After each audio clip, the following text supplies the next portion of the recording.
নমস্কার বন্ধুরা, মালবিকার হেসেলে আপনাদের সকলকে স্বাগত।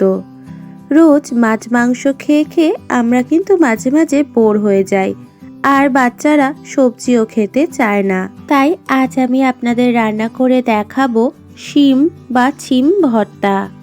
এই রেসিপি ভাতের সাথে থাকলে মাছ মাংস আর কিছুই লাগবে না, এই দিয়েই এক থালা ভাত খেয়ে ফেলা যাবে।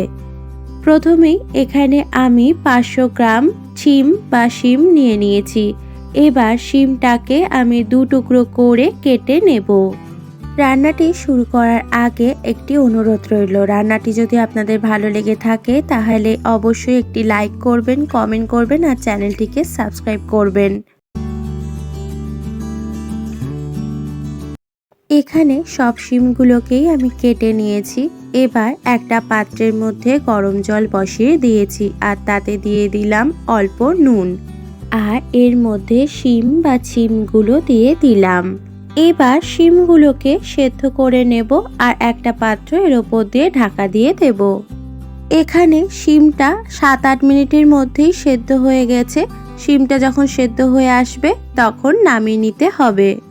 এবার একটা মিক্সার গ্রাইন্ডার নিয়ে নিয়েছি আর এর মধ্যে সেদ্ধ শিমগুলো দিয়ে দিলাম, আর এর মধ্যে দেব 4টে চেরা কাঁচা লঙ্কা, ভালো করে ধুয়ে রাখা ধনে পাতা আর 11টা রসুনের কোয়া।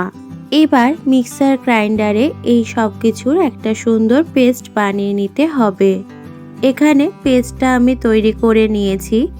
এবার ফ্রাইং প্যানের মধ্যে আমি দিয়ে দিলাম সাদা তেল। এই রান্নাটা পুরোটাই সর্ষের তেলে হলেই খুব ভালো হয়। আমি এখানে পেঁয়াজ আর শুকনো লঙ্কাটা ভাজার জন্য সাদা তেল ব্যবহার করছি। এবার এতে পেঁয়াজ কুচি দিয়ে দিলাম। এখানে আমি একটা মিডিয়াম সাইজের পেঁয়াজকে কুচি করে নিয়েছিলাম। এই পেঁয়াজটাকে এবার ব্রাউন করে ভেজে নিতে হবে। পেঁয়াজটা এখানে ব্রাউন করে ভাজা হয়ে গেছে, এবার তুলে নেব। এবার ফ্রাইং প্যানের মধ্যে আর একটু তেল দিয়ে তেল গরম হলে এবার তাতে দিয়ে দেব 4টে গোটা শুকনো লঙ্কা। গোটা শুকনো লঙ্কাটা 20-30 সেকেন্ড মতো ভেজে নিয়ে এবার তুলে নিতে হবে। আমি এতক্ষণ তো সাদা তেল ব্যবহার করেছি, কিন্তু এবার মূল রান্নাতে কিন্তু সর্ষের তেল ব্যবহার করতেই হবে। সর্ষের তেলটা দেওয়ার পর তেল গরম হলে তাতে 1/2 চামচ মতো কালো জিরে দিয়ে দিলাম। তারপর দিয়ে দিলাম এই শিমের পেস্টটা। এবার এই শিমের পেস্টটাকে খুব ভালো করে ভেজে নিতে হবে তেলের মধ্যে। যখন এই ভালো করে ভাজা হয়ে যাবে শিমের পেস্টটা, তখন এর মধ্যে দিয়ে দিতে হবে ভাজা পেঁয়াজটা। আর যে গোটা শুকনো লঙ্কাটাকে ভেজে রেখেছিলাম সেটা একটু হাত দিয়ে টুকরো টুকরো করে ভেঙে ভেঙে এর মধ্যে দিয়ে দিলাম। এবার আরও কিছুক্ষণ এই পেস্টটাকে ভেজে নিতে হবে।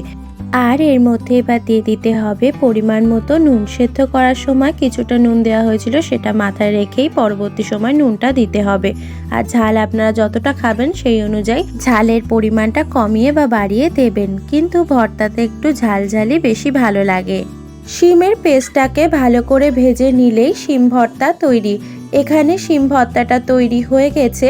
এবার গরম ভাতের সাথে শিম ভর্তাটাকে পরিবেশন করে দিতে হবে। এই শিম ভর্তা থাকলে অনেকটা ভাত এই শিম ভর্তা দিয়েই খাওয়া হয়ে যায়। একবার এই রেসিপিটা আপনারা ট্রাই করে দেখতে পারেন।